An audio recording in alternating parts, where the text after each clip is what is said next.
Hey guys, it's been Beyond Repair here. I peaked at around Masters 500 LP in NA, one of the better Braum players in NA, and I'm going to be bringing you the updated Season 14 Braum guide. For runes, I've switched back from Hail of Blades to Guardian, but I'll show both pages because I think that there's still some justification for potentially going Hail of Blades. It's just a different playstyle. What we really care about with these keystones and items and runes in general is what is the impact that they have in the game? How does it translate to impacting outcomes in the game? And the reality is that when you look at Guardian, you could see, oh, it blocks, 2,000 damage a game or something like that. But what matters is not does it block 2,000 damage, it's how many times does it actually prevent somebody from dying or change the outcome of a fight or that sort of thing, right? That's what we call this kind of translational value into the game. And when we look at Guardian, I would say on average, probably 0.9 times a game or a little bit under 1 time a game, you're going to save somebody's life with Guardian and prevent a kill from going over to the other team. With Hail of Blades, it's a different ball game, right? You're not playing to prevent somebody from dying, you're playing to get an extra kill. And I think that it enabling you to get an extra auto or two in on every combo is going to lead to you getting some extra combos off that are going to lead to probably about an extra kill every game as well.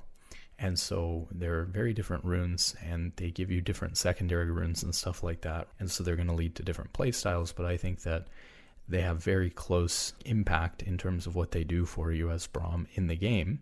And so I think you could run either one if you wanted to.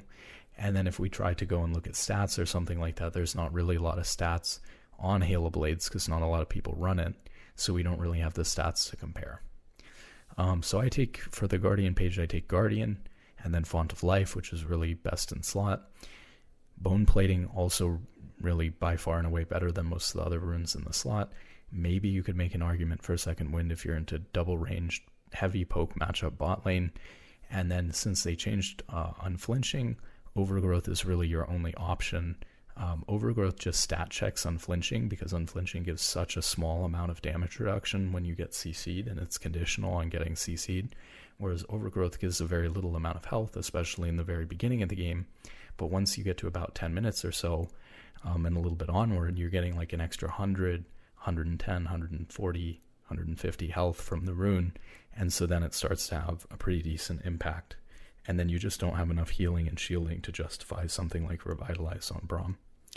For secondary runes, we take Magical Footwear, which is pretty good because Braum doesn't really need movement speed to chase people down. So being able to get boots for free and not having to commit to buy them isn't really a drawback for him. He's not a strong roaming champion that wants to buy boots early. Most matchups, it doesn't, if you were playing against a Blitzcrank or a Thresh, you might want to be able to buy boots early to have a little bit more dodge potential. It doesn't really matter for Braum. So being able to pick up Magical Footwear is really nice because it accelerates your build by 300 gold by not having to purchase boots, which is just a really, really strong value from a rune, right? If you think about it, if we're talking about Guardian being potentially, around 300 value, maybe a little bit more because the shielding some damage in fights is going to be important even if it doesn't save somebody's life. But, you're almost getting the same amount of value from Magical Footwear as you are from your Keystone rune, like a Guardian or something. So that's pretty good. The other thing is that I like to sit, which I'll talk about in the item build, I like to sit on Magical Footwear for a very long time in the build. And so getting that little bit of extra movement speed over Tier 1 boots is a very nice thing because it allows you to basically hold on to those boots for a very long time, which allows you to save not just the 300 gold from getting the free boots, but also 1100 gold that you would have spent on plated steel caps or mercury treads. And so it's quite strong. And then Cosmic Insight is really just a question with the runes that are remaining there in the inspiration tree of what do we think is going to have the most, value translating in the game.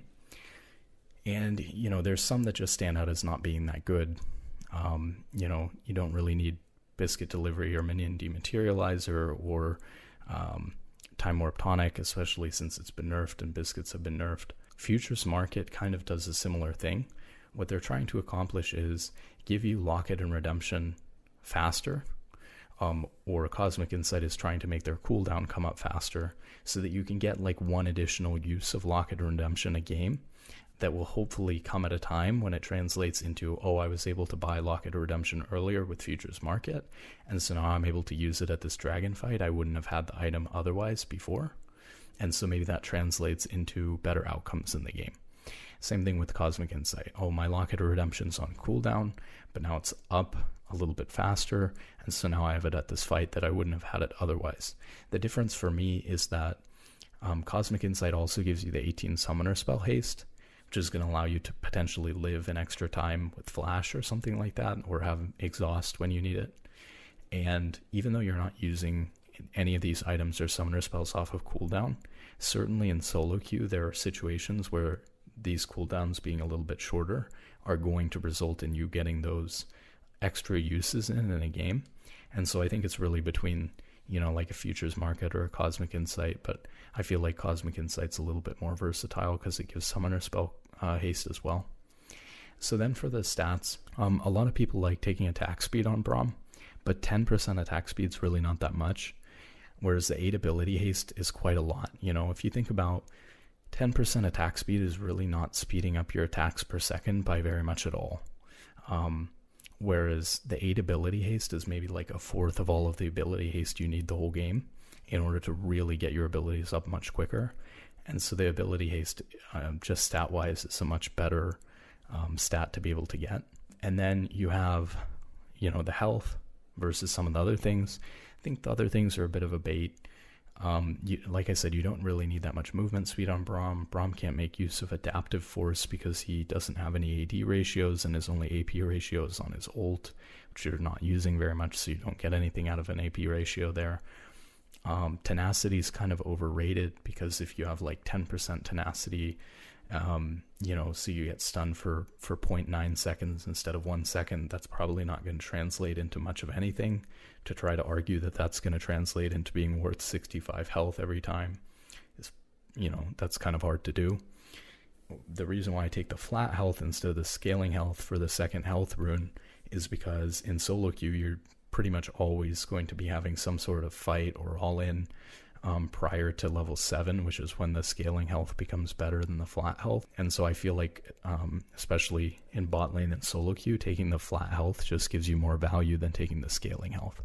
The other thing, of course, is that supports don't get levels as quickly as other roles because of roaming and because of sharing XP with a second laner. And so for that reason also, like scaling anything that's reliant on levels is worse on support. If we take a look at the Hail of Blades rune page real quick, again, very different situation, but we've got Hail of Blades, of course, which Braum utilizes very well with his passive. It's going to turn situations where you're, one auto attack short of getting your passive off into situations where you definitely get your passive off. It enables you to stun somebody on your own without help from your AD carry, which can be important sometimes. I would even say especially at lower ranks where maybe your AD carry is not positioning that well or hesitant to follow up or doesn't know, where you're winning or not. And so this is going to allow you, if you are really good at Braum, to go in and you get that auto combo off. Well, now you have the attack speed from Hail of Blades. You're always going to be able to get that, like an auto Q, auto. And so now you're stunning the person on your own and giving your AD carry the potential to maybe have better follow-up on that. You also have Cheap Shot here, which is pretty good. It works off of your Q, so doing that same combo, when you slow them with Q, you're going to do bonus true damage to them, so it's increasing your damage that you're doing. It's not really a good option in the third row here, but it's kind of, comparable to the fourth row not being that good in the Guardian tree. Again, Braum doesn't really benefit from having any adaptive force, and the point of the third row is just to give you adaptive force. I thought here when I was trying this out last season that, you'll go, Poro ward or you'll go zombie ward, and the benefit won't be the adaptive force because that's not what Braum needs, but it'll be the extra vision that you get from those things. But they go off like 4 times a game or something like that, and so I found them extremely underwhelming. and you're just so much more likely to actually stack up and get way more AD from eyeball collection, that even though AD is not super useful, because you've also got Hail of Blades and you're playing a little bit more damage oriented, I think you're getting enough auto attacks in with Hail of Blades to justify just going eyeball collection and focusing on getting some extra AD for this rune. And then you've got Treasure Hunter, and the really nice thing about the Hail of Blades page is that it allows you to take both Treasure Hunter and Magical Footwear, so this is going to accelerate your build harder than the Guardian page can, not only because it gives you more aggressive options, but also because you're getting, 300 to 350 gold value from Treasure Hunter and 300 gold value from Magical Footwear, and that's all gold that you can put towards some really good items that you can buy, and so it's going to make you a lot stronger much quicker. And then you've got same secondary. We talked about Magical Footwear and Cosmic Insight for the same reasons as the Guardian page. Basically, they're just kind of, the best for accelerating your build and giving the best value you can get from your secondary runes. And then the same stats as well. So starting items are very straightforward this season because every single support is starting the same starting items. So it's pretty self-explanatory. Some people have been going stuff like Ruby Crystal or Doran Shield and then picking up the support item second, which does delay your wards but gives you more power early. But they recently changed the support item on the last patch so that you get more stacks on the first wave. So I do believe now after that change that it is better to go the support item immediately, because one, you're delaying your wards by getting that tiny spike of power early. I think on a champion like Braum, who in most lanes is getting pushed in and not really utilizing the Ruby Crystal or the Doran Shield, I don't think that, delaying all that gold that you're getting and delaying your wards is helping you anything with your build. You're not winning a lot of fights that early on Braum in most matchups, and so I don't think it makes sense. And then also, being able to contest the level 2 push easier by having the support item now after that patch is definitely better. And then for your core items, Solstice Slay is just outperforming the other support items, and it's also the one that intrinsically makes the most sense on Braum. So you're always going to get Solstice Slay. And then for items, we're always going to go Locket Redemption. The reason for this is just that Locket and Redemption provide more power than the other items, and so we'll get into that. But Locket and Redemption both provide, per team fight about, if you're using them well, 300, 400, 500, health of value per fight to your team. And obviously being able to go Locket first, which gives you both health and armor and magic resist, is really, really nice for your stats. And so these items are just great and kind of head and shoulders above the other items that you can build. Another item that's worth noting here, which we'll get into, is Bramble Vest. When we start looking at situational items, Bramble Vest can also give you, 300, 400, 500 value a team fight if they have enough healing on the enemy team. And so it can be worth building Bramble Vest as early as right after Locket. And, then you would build Bramble Vest and then build Redemption. What the build comes down to is actually when you take a look at the item slots that you have 6 item slots, right? One of those item slots is being taken up by boots, which you're going to eventually upgrade into one of these 4. One of them is being taken up by Solstice Slay. One of them is being taken up by Locket. One of them is being taken up by Redemption. So that's 4. And then your control ward is going to take up a 5th, which eventually you'll upgrade your control ward to Watchful Wardstone or Vigilant Wardstone, and we'll talk about that. So you only have one other item slot for a real item. And that means, unless you want to not be able to build a control ward as a 6th item. But I think that that's bad, especially now that there's an item that you can build out of your control ward and Watchful Wardstone. So for your 6th item, almost always going to be Bramble Vest because you need anti-heal. So if you end up going the most common build, which would be to go Locket, Redemption, you're going to get your upgrade on your support item, Solstice Slay, you're going to get Bramble Vest, and then you're going to upgrade your boots. Then all you have to do at that point is upgrade your control ward into Watchful Wardstone, and then upgrade Bramble into Thornmail. The reason why you go Watchful Wardstone 5th is because it gives you magic resist, and the health, armor, and magic resist it gives you are more stat efficient than upgrading from Bramble to Thornmail. And then you go Thornmail as an upgrade only on Bramble 6th. If you're not building Bramble, then you can choose between QSS, Mikhail's, Abyssal Mask, Frozen Heart, and Canik Rookern. So the reason why you build Thormail 6th and you sit on Bramble Vest for so long is because you're building the item to get the anti-heal. That's the main value or benefit that you're getting from the item. And you get that for only 800 gold in its component in Bramble Vest. And so there's no reason to not just save the 1900 gold and put it towards your next item. So there's no reason to just immediately upgrade Thormail. There's no legendary item system in the game anymore where you get a benefit for completing, more items. So it doesn't do anything. You're totally fine to sit on the component because the component's giving you all the value. If they don't have healing and you're not going that Bramble Vest, Watchful Wardstone, then upgrading Bramble to Thormail build, then what you would do is, as your third item after Locket Redemption, you default to Canik Rookern because it gives you a 360 magic damage shield in a fight, which is really, really big. So that's when you're buying Canik Rookern. And the reason why these other items are here is because these are the only other items that could potentially hold up to Canik Rookern, which is kind of a broken item, in terms of giving you anywhere near similar value that Rookern is giving you in a fight. So in the same way that we estimate like Locket and Redemption's value to be about 400 a fight, Rookern's is about 360. And then when we look at an item like QSS, Mikhail's, Abyssal Mask, or Frozen Heart, they're going to have to provide something close to that. And then we also have to take into account that they're cheaper than Rookern. And we also have to take into account that they give different stats than Rookern as well. And so QSS, right, doesn't provide any damage value.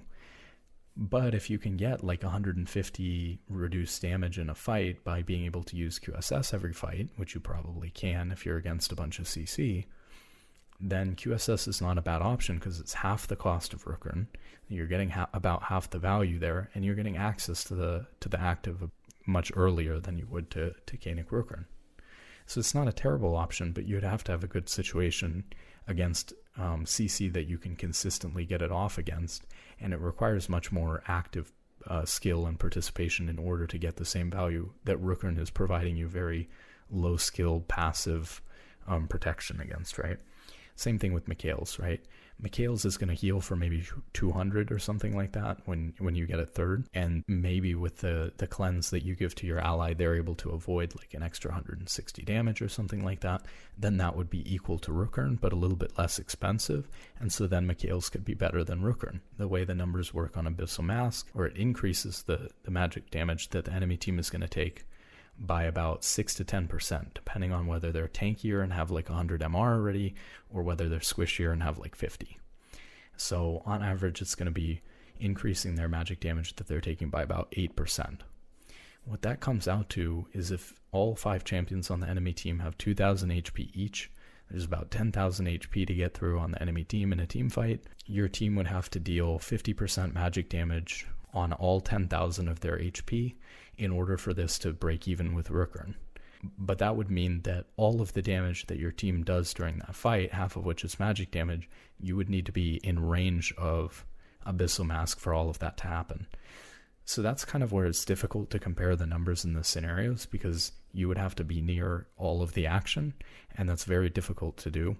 So maybe it's more realistic that if your team's dealing 60 or 70+% of its damage as magic damage, then Abyssal Mask is going to be better than Rookern. But there's definitely some situations, right, where your team's like mostly magic damage, where Abyssal Mask could be better than Rookern, and again, it's cheaper as well. Frozen Heart actually provides quite a lot of value, because when you get into the math on Frozen Heart, it reduces attack speed by 20%. So we took a scenario where we said, okay, we have an attack speed reliant champion on the other team.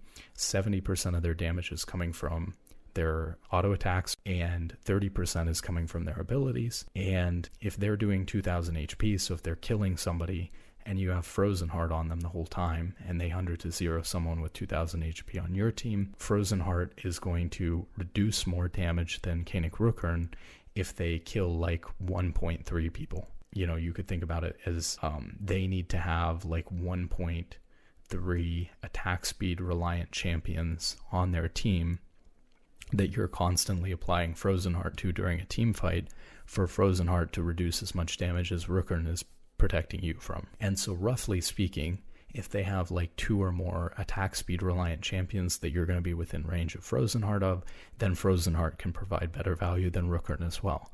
Otherwise, Rune is your default option, but all of this is only if you can't build Bramble Vest anyways. So it's all pretty streamlined because your item decision is really just going to come down to, okay, I'm always building Solstice Slay, I'm always building Locket, I'm always building Redemption. You know, I have my boot choice. Swiftness boots is kind of my go-to default. I think that spending extra money on it on Braum is not that great, so I don't really like the cost on plated steel caps and Merc treads.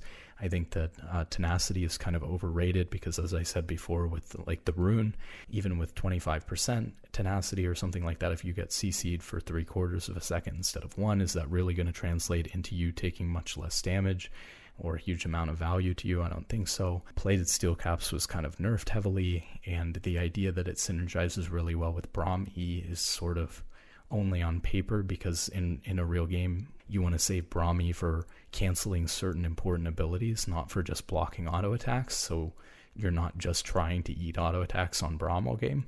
Ionian boots, the cooldown on it was also nerfed, cooldown reduction that it gave, or the ability haste that it gave, but Ionian boots are a fine choice still.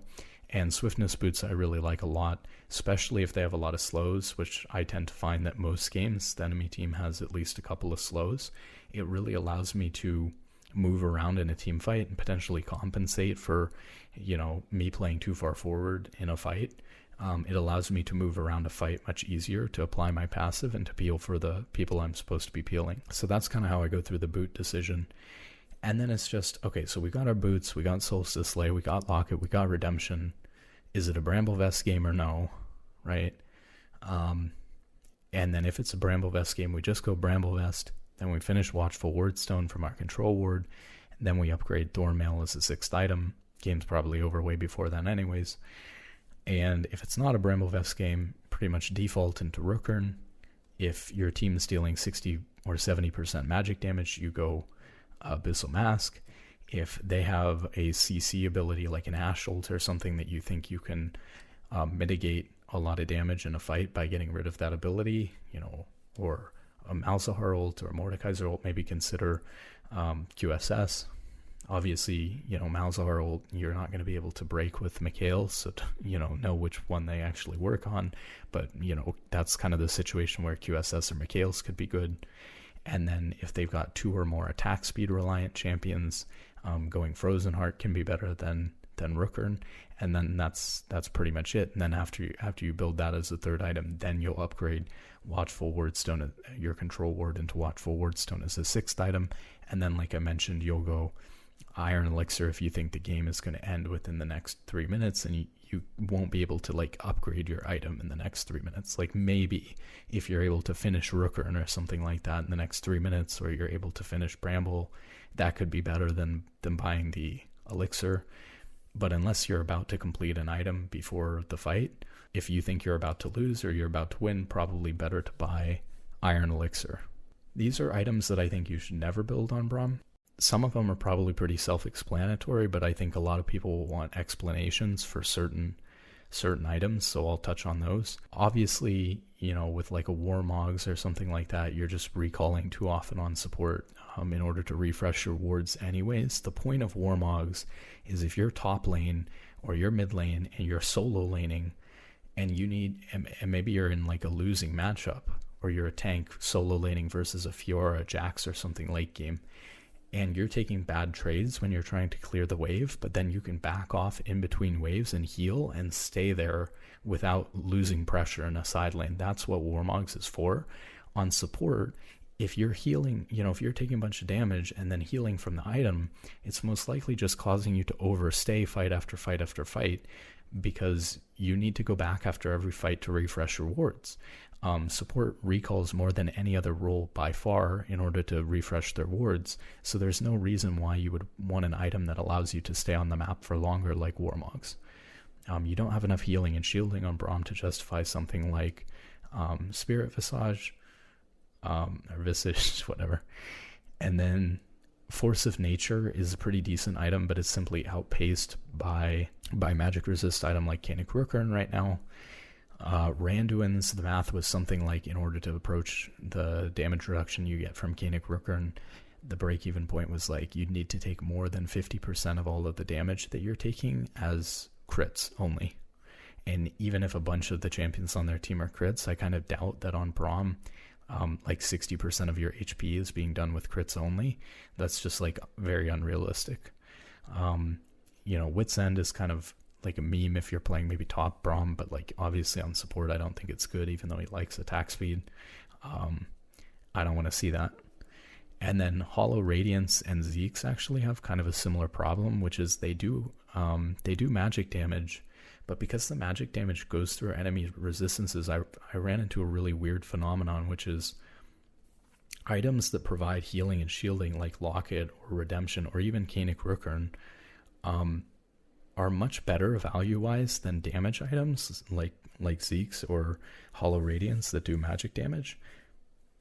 And the reason for this is because when you put, Locket Shield on somebody or heal somebody with Redemption, if it says it's going to heal them for 200, and they're missing 200 HP, it's going to heal them for 200. Whereas if you do magic damage to somebody, about 50% roughly of that magic damage is not going to actually apply because they have magic resist. And so when you look at the numbers, it's like Hollow Radiance just doesn't do anywhere near enough damage compared to, 360 shielding from Rookern. And also, by the way, like we're already taking into account when we talk about like 300, 400, 500 healing or shielding per fight with Locket and Redemption, we're already taking into account that like not all of the shield is always going to be used, or, not all of the heal is going to be used all the time or whatever. We're talking about in-game, even with all those considerations, they're still doing 300 to 500 per fight each. And so they're just, untouchable by these other items. So that's why like Zeke's is not good. And the other one I think people might get confused about would be, like why Knight's Vow is on here. It's a really commonly built and overbuilt item on Braum. I'll probably make another video really diving into Knight's Vow. But the basic premise also has to do with resistances. You redirect the damage that your AD carry is going to take pre-mitigation damage as true damage to yourself. That basically means that if your AD carry is going to take 100 damage, you take 100 true damage. But they weren't going to take 100 damage. They were going to take 50 because your AD carry has some magic resist, right? So they were probably only going to take like 50 or 60 damage. So you're actually reducing half of what you think you are. On the indicator and stuff like that on Knight's Vow, you're only reducing half of that because your AD carry wouldn't have taken the full 1,000 the item says it's blocking. Once it would have gone through their resistances, they would have only taken like 500 or 600 damage, throughout the life of the item in a game. And then on top of that, the healing that you get from your AD carry is post resistances. So it means it's the damage your AD carry manages to deal to them after their resistances. So the math works out that in order to just break even on the item, in other words, in order to not amplify the damage that your team is taking because of this true damage effect to you, your AD carry has to deal double the amount of damage that they're taking. And especially in a losing game, that's not going to happen. So you're lucky in a losing game if your AD carry is dealing 1-to-1, damage, compared to what they're taking. And so in a lot of games, people are building this on Braum. It's actually like a lose more item, which you never hear of. There are very few items in League of Legends that have a gigantic negative drawback to them. And Knight's Vow is one of the only items in the game that has a significant negative passive to it. And so for that reason, you really don't get a whole lot of value out of it.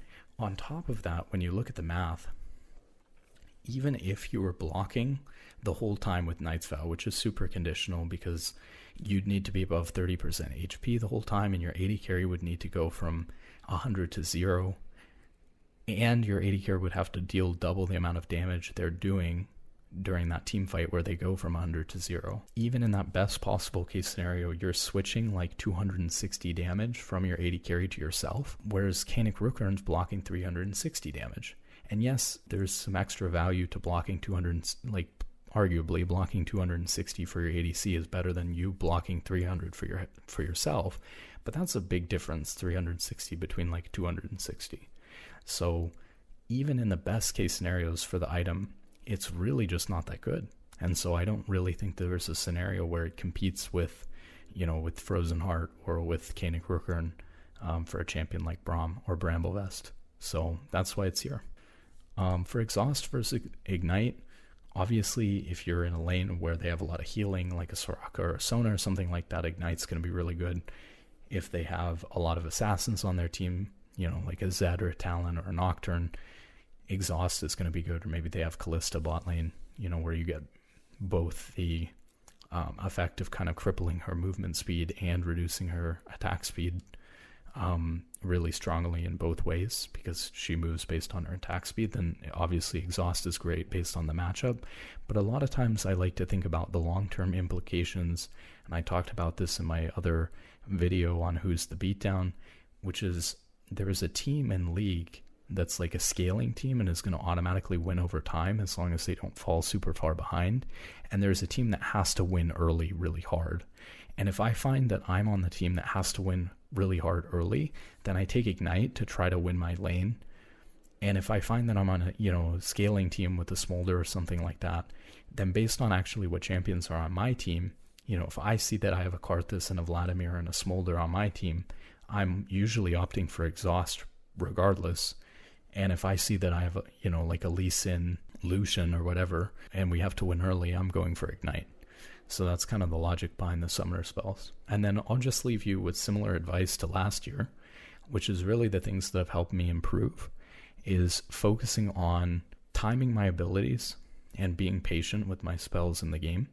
As somebody who's played a ton of Braum, I was way too comfortable throwing my abilities out and spamming them. And I really feel like what I've learned over the years from going from Bronze, where I started, all the way to Masters, 500 LP, and being Masters like the last 3 or 4 seasons in a row now, is that the most important thing is when you start playing League, you've got to learn what all the abilities do. That's kind of the classic advice that people give for people to get out of Silver and for people to get out of Bronze. But then once you learn what all the abilities in the game do, you need to learn how the abilities in the game interact with each other. And that's when it gets really complicated, because it's one thing to learn 700 abilities, but it's another thing to learn 700 times 700, which is 490,000 ability interactions. It's impossible for anyone really to ever learn all of them. So that's why it's one of the reasons why it's important to focus on a smaller champion pool and learn how, that way you only have to learn, especially because with Braum, most of his abilities aren't going to have too many complicated interactions. It's really mostly your E that you're focused on for the most part, right? You're going to have some interactions with people canceling your W, or some interactions where you cancel stuff with your ult. But for the most part, you're just focused on your E. So then you have like 1 times 700. You think about how Braum E works versus 700 abilities in the game, or you think about how your ult works versus 700. It's actually manageable for a person. And so you should focus on that. Once you learn most of those things, especially with the most common champions that you're playing against,